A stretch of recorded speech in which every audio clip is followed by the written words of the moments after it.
और अग्निवीर योजना के खिलाफ देश भर में विरोध प्रदर्शन की आंख सुलग रही है। और इन सब के बीच गृह मंत्रालय के बाद अब रक्षा मंत्रालय ने भी अग्निपथ से रिटायर होने वाले नौजवानों के लिए रियायतों का पिटारा खोल दिया। रक्षा मंत्रालय ने अपने विभाग में होने वाली भर्तियों में अग्निवीरों को 10% आरक्षण देने का ऐलान किया है। तो ये बड़ी खबर है कि जो अग्निवीर 4 साल बाद रिटेन नहीं किए जाएंगे, उनको अब साथ ही साथ जो पैरामिलिट्री फोर्सेस होंगी यानी कि एमएचए के अंडर जो भी आती हैं, जैसे कि कोस्ट गार्ड है, बीएसएफ है, सीआईएसएफ है, इसके अलावा असम राइफल्स है, एसएसबी है, आईटीबीपी है, इनमें तवज्जो दी जाएगी। डीएससी भी एक कोर है, उसमें भी तवज्जो दी जाएगी। और साथ ही साथ जो आर्मी के अंदर और भी भर्तियां होती हैं उसमें भी 10% आरक्षण दिया जाएगा। अरे भागा सर।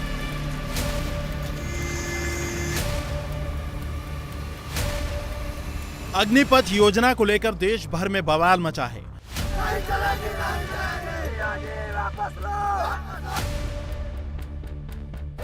देश जल रहा है, कहीं ट्रेनें फूकी जा रही हैं तो कहीं पुलिस चौकी। सरकारी संपत्तियों को नुकसान पहुंचाया जा रहा है। विपक्ष सरकार को घेर रहा है और बैकफुट पर आई सरकार स्कीम के फायदे समझाने के साथ साथ एक के बाद एक रियायतों का ऐलान कर रही है।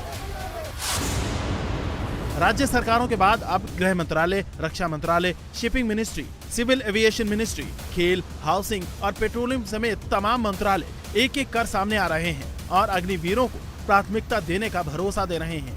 रक्षा मंत्रालय ने अग्निवीरों को अपने मंत्रालय में होने वाली भर्तियों में 10% आरक्षण देने का ऐलान किया है। रक्षा मंत्रालय की सिविल नौकरियों में अग्निवीरों को 10% आरक्षण का प्रावधान किया गया है, तो इंडियन कोस्ट गार्ड और डिफेंस पीएसयू में भी उनके लिए 10% कोटे की घोषणा की गई। इसके अलावा केंद्रीय सशस्त्र पुलिस बल और असम राइफल्स में भी अग्निवीरों के लिए 10% आरक्षण की घोषणा की गई है। रक्षा मंत्री ने कहा कि सरकार अग्निवीरों को रिटायरमेंट के बाद सस्ता लोन भी देगी और सरकारी नौकरियों में प्राथमिकता भी। सेंट्रल आर्म्ड पुलिस फोर्सेस में भी आरक्षण देने की बात कही और उसमें भी एज को रिलैक्स करने का निर्णय लिया गया। ये भी युवाओं के हित में लिया गया। देश भर के कॉरपोरेट जगत ने अग्निवीर को अपने यहाँ पर रोजगार देने के लिए प्राथमिकता देने पर मेरिट के आधार पर बात कही है। और यही नहीं, हमारा डिपार्टमेंट भी, जो युवा कार्यक्रम डिपार्टमेंट है, खेल डिपार्टमेंट है, वो भी इस बात पर विचार कर रहा है कि ये जब 4 वर्ष का काम पूरा करके आएंगे और 4 वर्षों के बाद इनमें से ट्रेनिंग देकर जो लोग फिजिकल एजुकेशन टीचर बनना चाहते हैं, उसमें हम लोग क्या कर सकते हैं। क्या कुछ महीने का ऐसा कोर्स किया जा सकता है, क्रैश कोर्स करके, जिससे इनको भी लाभ मिल सके। अग्निवीरों के लिए सुविधाओं का पिटारा केवल रक्षा मंत्रालय ने ही नहीं खोला है। गृह मंत्री अमित शाह पहले ही केंद्रीय आर्म्ड पुलिस फोर्स और असम राइफल्स में अग्निवीरों की भर्ती के लिए 10% आरक्षण देने का ऐलान कर चुके हैं।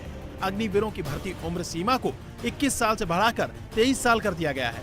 इनके अलावा बीजेपी शासित राज्य यूपी, मध्य प्रदेश और असम और हरियाणा की सरकारों ने राज्य पुलिस भर्ती में अग्निवीरों को प्राथमिकता देने का ऐलान किया है।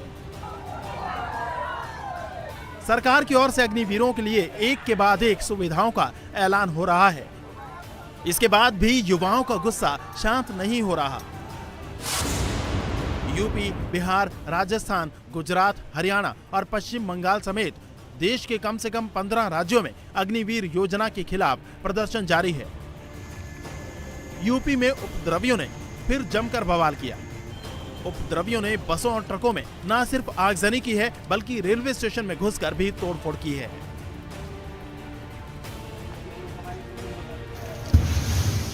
बिहार में हालात सबसे ज्यादा खराब बने हुए हैं।